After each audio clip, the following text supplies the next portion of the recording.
Assalamualaikum warahmatullahi wabarakatuh. Perkenalkan, kami dari kelompok 8 Filsafat Hukum dengan anggota Salsabila Firdaus, Poni Apridillah, dan Muhammad Fatir Ar-Rasyid. Baiklah, di sini kami akan membahas tentang kaitan aliran realisme hukum dengan kasus Verdi Sambo. Hukum mengisyaratkan adanya fakta dan bukti, akan tetapi yang mendasari hubungan fakta dan bukti adalah logika.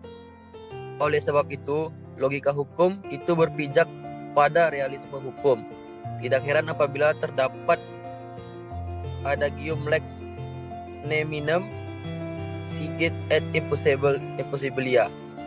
Hukum tidak memaksa seorang melakukan sesuatu yang tidak mungkin. Dengan kata lain, hukum tidak mengatur hal-hal yang tidak masuk akal. Secara umum, dalam kajian epistemologi, berpikir logika mempunyai 3 komponen, yaitu 1. Konsep, 2. Keputusan, dan yang ketiga, penalaran atau reasoning. Dari ketiga komponen tersebut saling berkaitan untuk dapat memberikan kesimpulan yang tepat. Ketiga komponen dari realisme itu dihubungkan pada kasus Verdi Sambo, maka akan diperoleh beberapa hipotetisme. Pertama, konsep atau pengertian. Itu membicarakan mengenai suatu kejadian, peristiwa atau objek.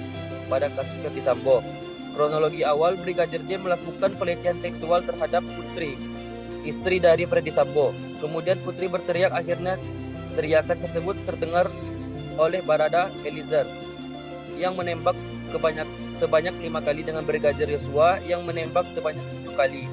Namun tidak sedikit pun tembakan tersebut mengenai Brigadir Eliezer, pada akhirnya mengakibatkan kematian Brigadir Yosua. Kedua, keputusan ini berbicara mengenai suatu sikap individu ketika mengungkapkan untuk mengakui atau memungkiri suatu perkara atau suatu hal. Ternyata setelah terjadi kematian Brigadir Yosua, keputusan Verdi Sambo ternyata hanya diam meskipun mengetahui adanya kematian di rumahnya. Serta penyelidikan dilakukan setelah 2-3 hari kematian Brigadir Yosua. Ketiga, penalaran merupakan kegiatan berpikir untuk menghubungkan fakta atau data yang ada sehingga sampai pada suatu simpulan. Pada kasus Verdi Sambo, penalaran yang benar dapat dilakukan, yaitu terdapat berbagai pertentangan antara kejadian satu dengan lainnya sehingga diperoleh data atau fakta yang tidak berkesesuaian. Mulai dari kematian Brigadir Yosua yang meskipun menembak sebanyak 7 kali, tidak ada satupun peluru yang mengenai Brigadir Eliezer. Kemudian 2-3 hari setelah kematian Brigadir Yosua baru dimulai penyelidikan.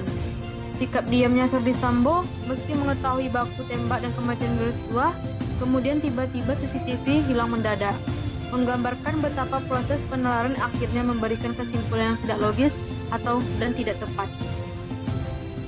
Ketidaklogisan tersebut kemudian terjawab dari hari ke hari sampai pada akhirnya Kapolri Listio Sigit Prabowo mengumumkan Irjen Verdi Sambo sebagai tersangka. Hal ini semakin membuktikan bahwa logika itu merupakan preasumsi kebenaran. Sensor tajam logika mampu menembus batas-batas tipu muslihat, dominasi, serta kebohongan sehingga ia sedikit demi sedikit semakin memperlihatkan kebenaran yang dikuatkan dengan berbagai ketemuan fakta dan bukti. Pada proses penyidikan, ditemukan fakta bahwa tidak ada pelecehan seksual terhadap Putri dan tidak ada kejadian baku tembak yang mengakibatkan kematian Brigadir Yosua. Yang ada adalah dugaan pembunuhan berencana. Logika sudah menerawang pembunuhan berencana itu dalam hipotesisnya, sehingga tinggal menunggu fakta dan bukti untuk menyatakan kebenaran akan sesuatu.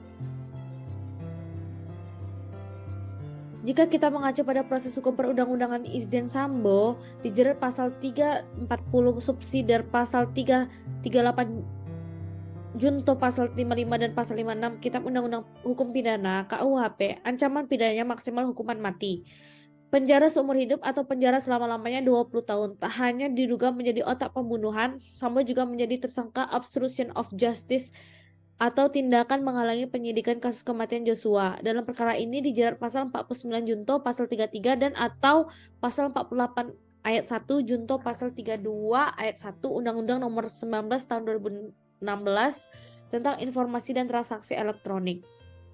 Ancamannya bisa 8 tahun hingga 10 tahun penjara.